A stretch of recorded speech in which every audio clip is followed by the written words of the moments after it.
Switzerland is home to the oldest hotel management school in the world. The country has been known as the cradle of the hospitality business ever since the turn of the last century, when European high society came to its grand hotels to take the mountain air.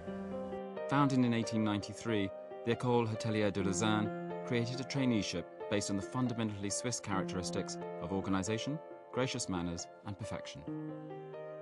If you speak of service, you have to be very attentive on two different things. The first thing is the savoir-faire and the logistic. How do you organize? And the second is the savoir-être. It's more personal than a service. And then if you combine these two things, savoir-être and savoir-faire, that's the synergy. And this is very, very interesting because you deal with people, you deal with sentiment, you deal with well-being. That's wonderful. It's not like selling a machine. And this final touch, this is very important for students, to be very, very attentive. And if you are attentive to small, very small details, this is the difference. Today students come to EHL from 57 countries around the world, and 46% of them speak more than 4 languages.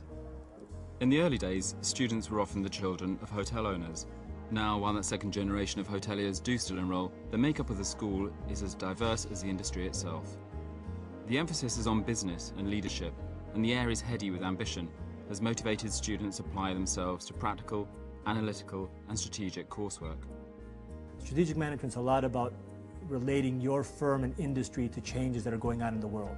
So it's a lot of focus about what's happening in the world in terms of the economic situation, the political situation, technology, social and demographic changes. So we're constantly scanning the environment, making the students not only understand what's been happening and what's happening now, but what's going to happen in the future. And then how are those changes going to affect the industry? So it's very much about applying the theory, by having practical experience with the tools and concepts. In an industry that's been severely knocked by the economic crisis, this new generation of hoteliers needs to be savvy to the economic variables and customer habits that will power up new business opportunities. Innovation is coming from the more saturated market, not the new market. When you have more competition, of course you are more obliged to be innovative. Also, you have one common generation, Generation Y, has grown up with new tools, new ways of communicating, new ways of sharing information. Now the brand is co-constructed by the customers. It's not, as I said, the classical model was I communicate, you listen. There is no interaction. Now I communicate, you listen. If you don't agree, you can change it or you give them other messages. So it's a more continuous process. It's listen, respond. Technology is at the forefront of hotel innovation. And clever hotel concepts such as Citizen M show how responding to social attitudes and good design can create a brand.